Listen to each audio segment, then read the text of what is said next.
हैं, मंदिरों की बात उठाते हैं, देवी देवताओं पर टिप्पणी करना चाहते हैं। ये अपने जो ऊपर हुक्मरान है उनको खुश करने के लिए बोल रहे हैं। इनको भी मालूम है, इनके बेटा मंदिरों में घूमते हैं जब इलेक्शन आ जाता है। लेकिन आप लोगों को जैसे गरीब जो पढ़े लिखे लोग नहीं है, उनके लिए बने भगवान बने घूम रहे हैं। जैसा उन्होंने बताया है कि पूर्व समय की बात बताने लगे कि झाड़ू लोग बांधकर घूमते थे, लोगों की जीभ काट दी जाती थी, लोगों के कानों में ये डाल दिया जाता था। 800 वर्षों में मुगल शासनकाल का इतिहास रहा है, 200 वर्ष अंग्रेज रहे हैं, उनकी कभी ये बात नहीं करते, क्योंकि अगर ये बात करेंगे तो इनके सर को जुदा कर दिया जाएगा। सनातन के लोग सीधे लोग हैं भाई, ये लोग तो टारगेट कर बैठे हुए हैं, इनको पैसा मिलना है भाई। ये कभी नहीं मुस्लिम बोलेंगे, ईसाइयों के खिलाफ नहीं बोलेंगे। ये समाजवादी पार्टी के राष्ट्रीय महासचिव यानी कि मंझनपुर विधानसभा के विधायक जी, एक कहीं ना कहीं उनके जो विवादित बयान है, कहीं ना कहीं हिंदुओं की आस्था को ठेस पहुंची है।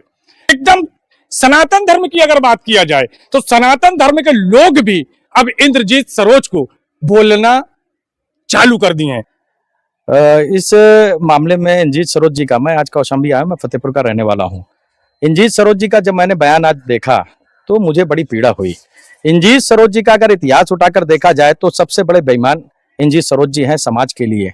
इन्होंने बहन जी के साथ गद्दारी किया और इन्होंने समाज के साथ, हिंदू धर्म के साथ जो प्रहार किया है, कहीं ना कहीं इनके पीछे फंडिंग करने वाले मुगल शासनकाल के लोग ही हैं। जैसा उन्होंने बताया है कि पूर्व समय की बात बताने लगे कि झाड़ू लोग बांधकर घूमते थे, लोगों की जीभ काट दी जाती थी, लोगों के कानों में ये डाल दिया जाता था। 800 वर्षों में मुगल शासनकाल का इतिहास रहा है, 200 वर्ष अंग्रेज रहे हैं, उनकी कभी ये बात नहीं करते, क्योंकि अगर ये बात करेंगे तो इनके सर को जुदा कर दिया जाएगा। तन से जुदा करने का काम मुगल शासनकाल के ये मुस्लिम भाई करेंगे। इनसे ज्यादा खतरनाक कोई भी व्यक्ति नहीं हो सकता है। ये देश में दंगा करवाना चाहते हैं, जातियों का दंगा करवाना चाहते हैं, दंगे के आधार पर ये सीट में बैठना चाहते हैं। ये सीट इसलिए पाना चाहते हैं, ये अपने बच्चों को पढ़ा लिखा कर राजनीति में लाए हुए हैं। राजनीति में लाने का कारण ये है, ये पैसे के लिए भूखे भेड़िया हैं। ये समाज से इन लोगों को हटाना चाहिए। कौशाम्बी के लोगों से मैं पूछना चाहता हूं कि कौशाम्बी में इन्होंने बयान दिया है, इनको लोगों को दौड़ा दौड़ा कर पीटना चाहिए, क्योंकि ये सनातन धर्म के खिलाफ बात कर रहे हैं। मुझे बहुत पीड़ा है इस बात के लिए कि कौशाम्बी की धरती इतिहास रहा है इसका, और ऐसे लोगों को नेस्ताभूत करने का काम सनातन धर्म के लोगों को करना चाहिए।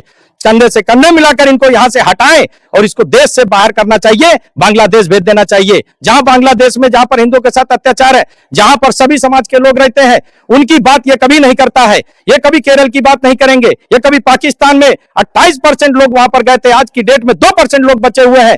2% बात कभी ये हिंदुस्तान में रहकर सिर्फ लड़वाने का काम करते हैं। कभी पाकिस्तान की बात करने की बात नहीं करेंगे, कभी जम्मू कश्मीर की बात नहीं करेंगे, कभी बांग्लादेश की बात नहीं करेंगे। ये कभी भी बात नहीं करेंगे, क्योंकि हम आपस में लड़वाने का काम कर रहे हैं। इनके पीछे फंडिंग है, ये फंडिंग, इनकी गाड़ियां देख लीजिए, इनके बंगले देख लीजिए, इनका इतिहास देख लीजिए। ये हमेशा चरित्रवान नहीं रहे।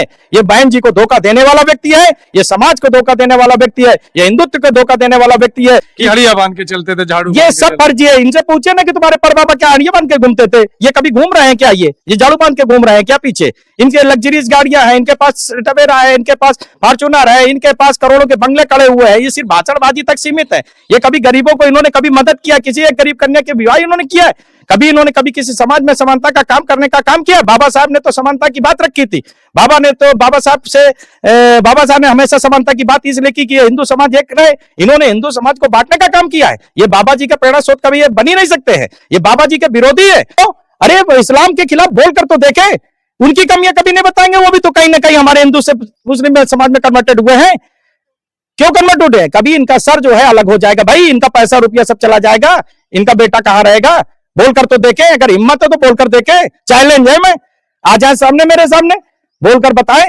कभी नहीं बोलेंगे। ये डरते हैं भाई। ये सनातन के लोग सीधे लोग हैं भाई। ये लोग तो टारगेट कर बैठे हुए हैं, इनको पैसा मिलना है भाई।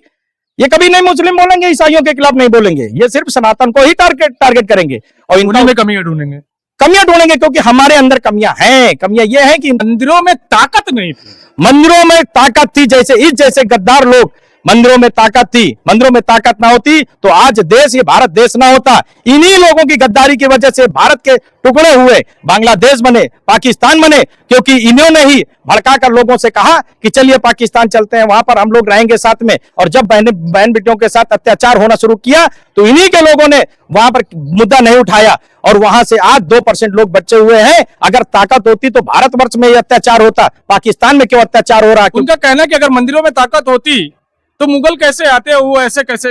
यही लोग गद्दार थे। हिंदुस्तान में हिंदू धर्म में पैदा होने वाले लोग गद्दार थे जो मुगलों को लेकर आए। और कभी भी नुकसान अगर हुआ है तो उससे भारत देश में कहीं ना कहीं दूसरी चीजें आई हैं, चाहे शिक्षा में हो। आज देख लीजिए रोडें बनी हुई है, हमारे देश का पूरे संसार में डंका बज रहा है, मोदी जी के नेतृत्व में पूरे देश में डंका बज रहा है। ये जैसे गद्दार लोग हैं जो दूसरे देशों से फंडिंग कर रहे हैं और आ रहे हैं, मंदिरों की बात उठाते हैं, देवी देवताओं पर टिप्पणी करना चाहते हैं। ये अपने जो ऊपर हुक्मरान है उनको खुश करने के लिए बोल रहे हैं। इनको भी मालूम है इनके बेटा मंदिरों में घूमते हैं जब इलेक्शन आ जाता है। लेकिन आप लोगों को जैसे गरीब जो पढ़े लिखे लोग नहीं है उनके लिए बने भगवान बने घूम रहे हैं। लोगों को मिलकर मानना चाहिए, ऐसे लोगों को टारगेट करना चाहिए। ये हमारे समाज के कीड़े हैं, इनको निकालना ही पड़ेगा। कपिल जी, मैं बार बार कह रहा हूं कि ऐसा अगर नहीं होगा तो ये देश में बहुत बड़ा दंगा करवाने के मूड में है, ये बहुत बड़ा षड्यंत्र है।